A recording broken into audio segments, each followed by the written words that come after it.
Hello everyone, thanks for checking me out. Today, I'm going to be responding to this guy who calls himself Baptist Joshua, and his recording of a live stream asking questions to atheists. Do you think that he's going to ask something that atheists haven't heard 1,000 times or more? Let's dive right in and find out. I have some questions for atheists and evolutionists, agnostics. Why is the fact that man is intelligent and self-aware automatically a reason not to kill him? How does intelligence and self-awareness rule out being able to kill? Based on what reasoning? So question 1 is in a few parts. This question is a bit strange. BJ here uses automatically a bit too much for my tastes, and I wonder how he defines it. Ignoring that, I think I can address his question. If I grant that intelligence and self-awareness is a reason not to kill some being, then, from an evolutionary standpoint, we can cite human characteristics such as empathy. I understand that someone killing an intelligent and self-aware being causes harm. I understand that harm is generally bad. I want to prevent as much harm as reasonably and realistically possible. Even from a purely selfish standpoint, this can be justified. I'm an intelligent and self-aware being, and generally don't want to be killed.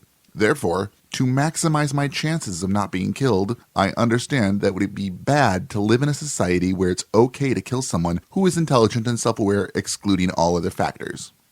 Then he uses this hypothetical.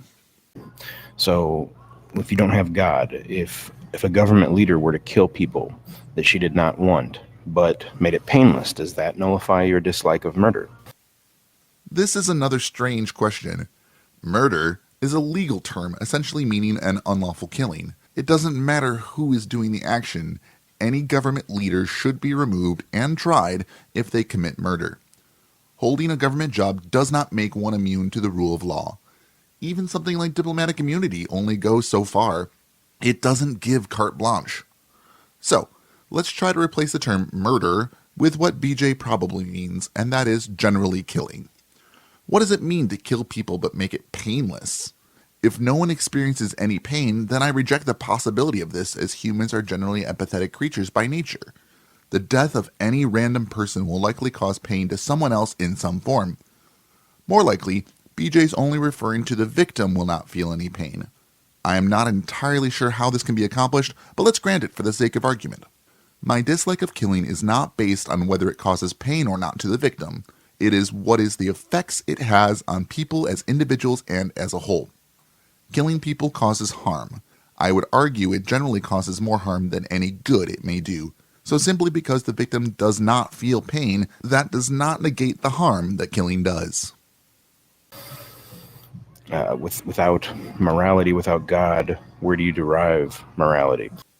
I derive morality from the facts of reality. Morality is based on the well-being of sentient creatures. Some narrow this down to just the well-being of humans. We can take an action, any action at all, and make a moral evaluation. If BJ here kicks a puppy, is that moral or immoral? I can say it is immoral because the action overall decreases well-being. If instead he provides food for the puppy, I can say that that is likely a moral action because it increases well-being. If BJ takes off his arguably stupid hat, is that moral or immoral? It's neither, it's amoral, as it has no bearing on well-being generally. I mean, it worked for Hitler. He made it work for him because he took people who did not have a problem with their neighbors, the Jewish Germans, and he turned the thoughts of the people against the Jews. If morality is subjective, then he would be right to wipe out 6 to 9 million Jews. He then makes a bold claim saying that, quote, if morality is subjective, then he, meaning Hitler, would be right, end quote. This is not correct based on the definition of morality and the definition of subjective even. Even if I grant this, appealing to his God suffers from the same problem. According to BJ's morality, it is okay for a God to literally kill everyone in the world besides 8 people in a flood. BJ here is using a subjective morality based on what he thinks his God thinks. He can't actually demonstrate his morality is based on anything but speculation. I would argue that his morality is on far shakier grounds than mine in every regard. I can show my foundation while he can't show his God. Races versus species. A dog and a cat are different races. They cannot breed. A giraffe and a bunny are different races. They cannot breed. But a German shepherd and a wolf are the same race. They're just different species. A black man and a white woman are the same race, mankind, but they're different ethnicities. Chucky Darwin taught that there were favored races. My question stands for the evolution believers. Which ethnicity of man is the favored race or ethnicity for North America? He seems to have forgotten what he just said about 10 seconds ago. He literally said that a black man and a white woman were the same race, but different ethnicities. Even foregoing that, his question is nonsensical. He's asking which of the subcategory is the favored supercategory. That isn't how classifications are done. We wouldn't say which breed of dog is the favored canine. I could speculate that he's asking about which ethnicity is supposed to be favored over the others, but that also isn't what is meant by favored races. BJ here has a flawed understanding of evolution and what Darwin explained in his book. I'm skeptical that he even read the book, let alone understands evolution. Evolution does not account for subjective concepts like ethnicity.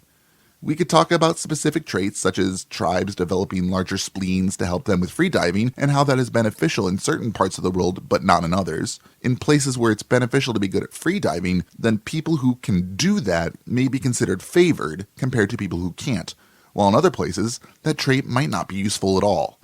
He says he believes the Bible and therefore everyone can trace their lineage to Noah and his family.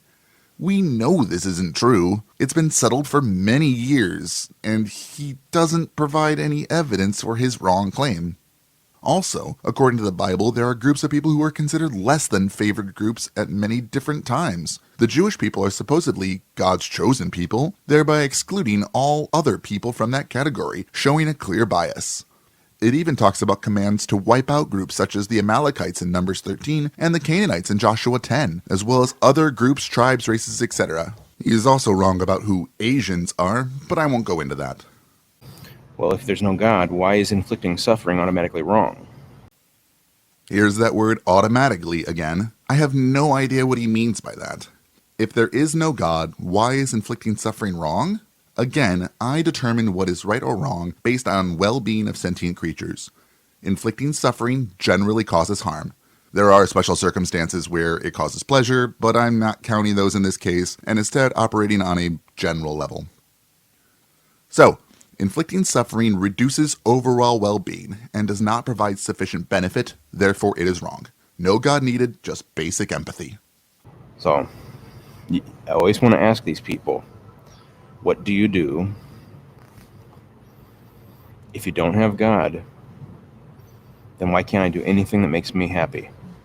You can do anything that makes you happy, assuming it comports to the laws of physics. You are subject to the consequences of those actions, but you are free to take whatever actions your little heart desires. If you mean to ask, why should I not be allowed to take actions that cause harm to others? The answer is the same as I've said over and over. If you take an action that causes harm or decreases well-being, then we, as a society, have made a collective agreement to stop you from continuing to take those actions or take other actions that cause harm. Why shouldn't you be allowed to kill me? Because you wouldn't like it if I were allowed to kill you. Why shouldn't you be allowed to steal from a store? Because you wouldn't like it if someone stole from you. Why should you not be allowed to cause harm to others? Because you wouldn't like it if someone else caused harm to you. This is really basic stuff here, Beach. None of this requires a God. In America, where I assume you live, we don't need to appeal to a God for our laws. Not even the UN's stance on human rights are based on any God or religion. Slavery was specifically banned in Scripture. Certainly rape requires the death penalty. And what I'm trying to get a lot of people to understand, Christians don't seem to sometimes know this.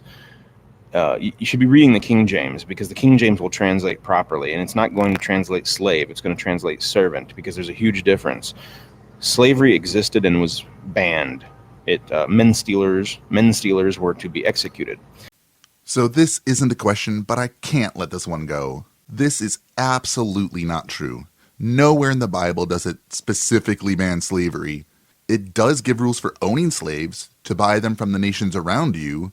how you can literally beat them with no consequences as long as they don't die and you don't put out an eye or the like. And there are different rules for Jewish slaves than non-Jewish slaves. It also gives you a loophole to trick your Jewish slave into being your property for life. BJ here tries this tired and wrong apologetic that is not slave, but servant. This utterly falls apart even when reading his preferred version of the Bible. In Leviticus 25, 45, and 46, referring to slaves or bondsmen and bondsmaids, which literally means slave, it literally says, they shall be your possession, and that they can be, quote, an inheritance for your children after you to inherit them for a possession. Slaves are possessions, servants are not. He then fallaciously equates slave owners with men stealers, which are very different. That's about it. The rest of this video, he tries to explain different forms of slavery in the Bible and justify why he doesn't think it is slavery, including the idea of debt slavery. He also tries to justify why there were commands to kill entire groups of people, but not really questions for atheists, so I'm going to leave it at that. So, did he ask anything atheists haven't heard 1,000 times? No. Has he already heard the answers to these questions that he doesn't accept? Probably. I can't say for sure, but Baptist Joshua, you are welcome to comment or respond and open up a dialogue if you honestly want to engage with this, especially if you aren't sure and want to actually understand the position I'm expressing here. Matt Dillahunty, whether you like him or not, has a great talk on the superiority of secular morality and also goes over the idea of slavery in the Bible, both of which he does probably far better than I can. So give his video a watch if that's something in which you are interested. Check the description for links to just a couple of his videos on the topics.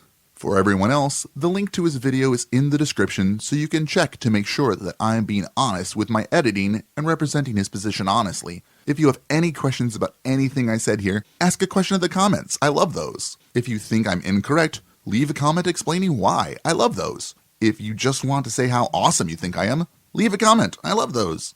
As always, if you like this, hit the like button. Subscribe if you want to see more like this. If you don't want to see more like this, leave a comment telling me that you don't like this. Ask your questions and never stop learning. I'll see you next time.